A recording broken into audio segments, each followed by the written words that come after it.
मोनसे गिदिर खौरां मोसौ आरो बोरमा बिगोमाफोरनि थाखाय मोनसे गिदिर खौरां राजा लामायाव मोसौ आरो बोरमा थायोब्ला बिगोमाफोरा सांग्रां जा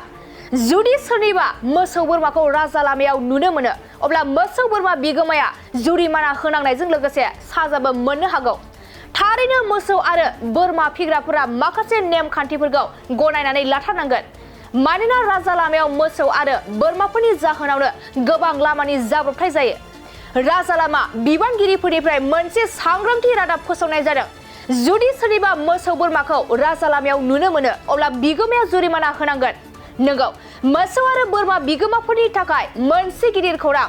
जायफोराव मोसौ आरो बोरमा दं बैसोरो माबायदि जोथोन लानांगौ बेफोरनि सायाव माखासे फोसावथाय होदों माहारियारि राजा लामा सेराव मोसौ आरो बोरमा खाना दोनोब्ला मोसौ बोरमाजों लोगोसे बिगोमाखौबो साजा होनाय जागोन लोगोसे मोसौ आरो बोरमा बिगोमाफोरा गिदिर जुरिमाना होनांगोन बेनि अनगायैबो माहारियारि राजा लामायाव मोसौ आरो बोरमा गना थानाय नुयोब्लाबो खुंथाय गोहोआव थानाया बिगोमाखौ साजा होनाय जागोन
मोनसे फोसावथाय नोंथांमोननि थाखाय मोनसे गोजोनथाव खौरां लानानै फैदों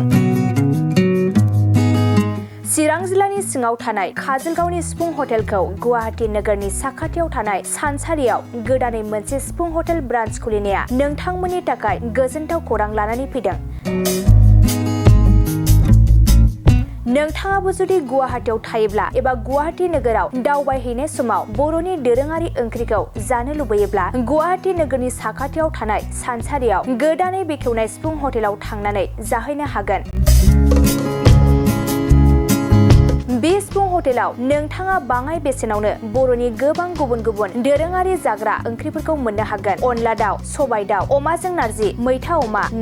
ना बाथोन थारुन ना थारुन अमा आरो गोबां बायदि बायदि बर'नि ओंख्रिखौ बे बर'नि सिफुं हटेलाव मोननाय जायो